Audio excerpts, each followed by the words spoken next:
Words have power. Sometimes, one careless sentence can undo years of love and trust.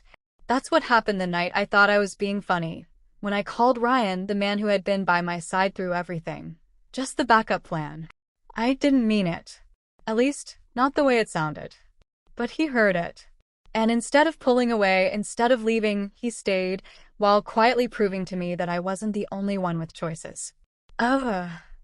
Chapter 1. The Joke That Changed Everything.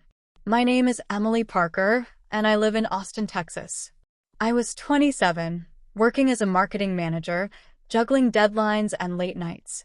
Through all of that, Ryan was always there. We had known each other since college. He was dependable, steady, the kind of person who made you feel safe without even trying. We had been dating for nearly 2 years, and everyone around us assumed marriage was next. One night, at a small party at my friend Jessica's apartment, someone asked if Ryan was the one. I laughed nervously and said, "Oh, Ryan? He's my backup plan." The room laughed. I kept it going.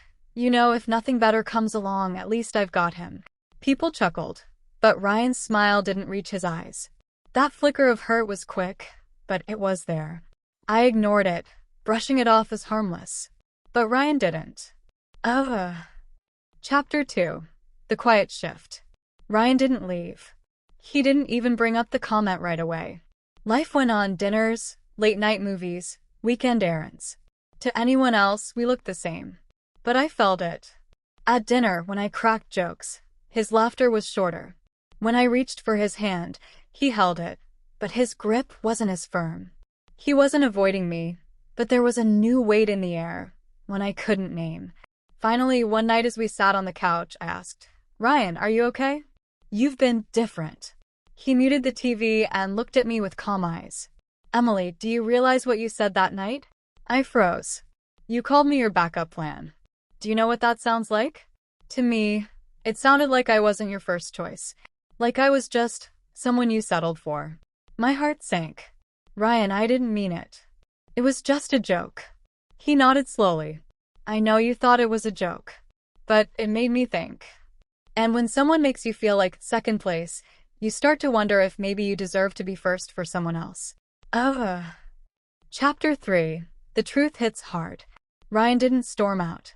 He didn't slam doors. He stayed right there, sitting next to me.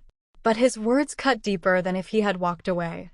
Because now I had to face the truth, not with silence or distance, but with his steady presence reminding me that my words had consequences. He kept showing up. He still picked me up after work, still had dinner with me, still texted me good morning. But I could feel something shifting inside him. And then I saw it. One afternoon, I stopped by his school to drop off lunch. I found him in the teacher's lounge, chatting with another teacher, Maya. She laughed at something he said, and he smiled at her the way he used to smile at me. My chest tightened. He wasn't pulling away from me. He was showing me, without saying it, that I wasn't the only option in his life. Chapter 4. The Conversation I Couldn't Avoid. That night, I couldn't hold it in. "Ryan, are you interested in her?" I asked, my voice trembling. He didn't deny it right away. Instead, he looked at me, calm and steady. "Emily, she makes me feel like I'm enough. Like I'm more than just a placeholder until something better comes along." Tears stung my eyes. "Ryan, I never meant to make you feel that way. You're not my backup plan. You've always been more than that." He gave me a sad smile. "I want to believe that. But the way you said it, the way you laughed, it made me question everything. And once you question love, it's hard to unhear the truth you think someone revealed." Chapter 5. Staying together, yet drifting apart. Ryan didn't leave me. Not physically. We still spent time together. He still came over, still helped me fix the leaky faucet, still asked about my day. But emotionally, he had started letting go, right in front of me. He wasn't cold. He wasn't cruel. But he wasn't mine anymore either. And that was worse than distance. Because I had to watch day by day, as the man I loved slowly gave pieces of himself to someone who made him feel like the first choice. Chapter 6. My Regret. Months later, I finally understood the full weight of what I'd done. Ryan never shouted. He never punished me. He just lived his truth, showing me that he wanted to be with someone who cherished him openly, not as a backup, not as a joke. And me? I was left with regret. Regret that I hadn't said what I really felt that night at Jessica's. Regret that I hadn't told everyone.